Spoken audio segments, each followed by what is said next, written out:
Baik, assalamualaikum warahmatullahi wabarakatuh. Di sini Ana Denisha Putri dengan NIM 23620221 dengan jurusan Ekonomi Syariah mahasiswa STIA di sana Sumatera Barat.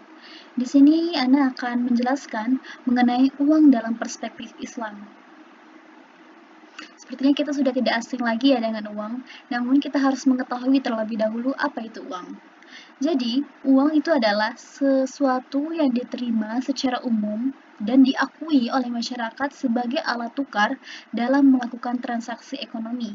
Dan di dalam Islam, uang tidak dipandang sebagai komoditas untuk diperjualbelikan, melainkan hanya sebagai alat perantara untuk mempermudah kegiatan muamalah. Lalu kita masuk ke dalam sejarah uang. Sebelum adanya uang, transaksi ekonomi itu dilakukan dengan sistem barter, yaitu pertukaran barang dengan barang. Namun dengan seiring berkembangnya zaman dan dalam sejarah Islam, masyarakat Arab telah menggunakan dinar dan dirham sebagai alat tukar dalam perdagangan. Dan kedua jenis uang ini berasal dari koin Romawi dan Persia yang kemudian digunakan secara luas oleh umat Islam. Dan pada masa Abdul Malik bin Marwan, untuk pertama kalinya dicetak mata uang khusus Islam yang bertuliskan kalimat tauhid. Dan hal ini menandai berkembangnya sistem keuangan dalam peradaban Islam. Dan selanjutnya kita masuk ke dalam fungsi uang. Jadi fungsi uang itu ada 5. Yang pertama yaitu sebagai alat tukar atau medium of exchange. Yang kedua yaitu sebagai satuan hitung yang bisa menghitung atau mengukur suatu barang dengan nilainya. Dan yang ketiga yaitu sebagai alat penyimpan nilai. Yang keempat yaitu sebagai alat pembayaran. Dan yang terakhir yaitu sebagai standar pembayaran yang ditunda. Bisa misalnya melakukan seperti cicilan dan lain sebagainya. Dan yang selanjutnya itu jenis-jenis uang. Jenis-jenis uang ini ada yang berdasarkan bahannya. Dan yang berdasar bahannya ini itu ada 2.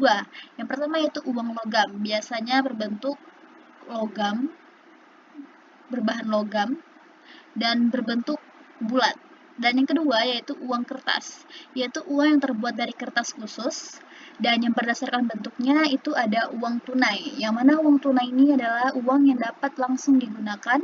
Dan yang kedua yaitu uang elektronik atau uang dalam bentuk digital, yang biasanya terletak pada mobile banking dan lain sebagainya. Dan yang ketiga yaitu ada berdasarkan lembaga yang mengeluarkannya. Yang pertama itu ada uang kartal, yang mana uang yang diterbitkan atau dikeluarkan oleh bank sentral. Dan yang kedua yaitu ada uang giral. Uang giral ini adalah uang yang dikeluarkan oleh bank umum, biasanya berbentuk cek maupun giro. Dan Islam pun telah mengatur bagaimana kita dalam menggunakan uang.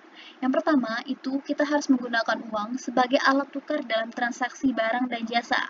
Dan yang kedua, pastinya kita harus menggunakan uang dengan cara yang halal dan tidak mengandung riba.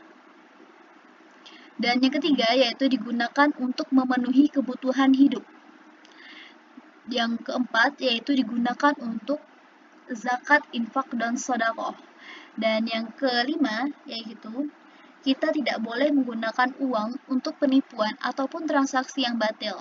Dan yang terakhir, kita tidak boleh menimbun harta secara berlebihan atau ikhtikar. Dan pada saat ini banyak sekali tantangan keuangan yang kita rasakan. Contohnya yaitu seperti menurunnya daya beli masyarakat akibat inflasi dan kenaikan harga barang. Dan yang kedua, itu meningkatnya utang masyarakat dikarenakan perilaku konsumtif dan pengelolaan keuangan yang kurang baik. Dan yang ketiga yaitu risiko penipuan atau kejahatan digital yang sedang maraknya dalam saat ini, yaitu dalam penggunaan layanan keuangan online. Dan yang keempat yaitu ketimpangan ekonomi, yang mana semakin besar antara masyarakat yang mampu dan juga yang kurang mampu. Dan yang terakhir itu ketidakstabilan kondisi ekonomi yang dapat mempengaruhi kesejahteraan masyarakat.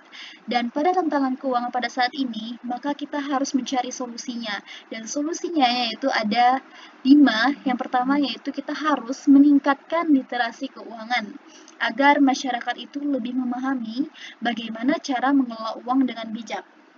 Dan yang kedua yaitu mengelola keuangan secara bijak, seperti membuat anggaran dan juga mengontrol pengeluaran. Dan yang ketiga yaitu memanfaatkan teknologi keuangan dengan bijak dan juga berhati-hati terhadap penipuan digital. Dan yang keempat yaitu kita harus mendorong budaya menabung dan juga berinvestasi untuk masa depan.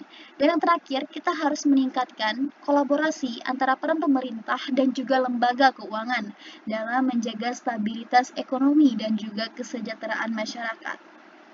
Maka itulah uang dalam perspektif Islam. Semoga apa yang disampaikan ini bisa memberikan wawasan kepada teman-teman dan juga dapat diaplikasikan ke dalam kehidupan sehari-hari.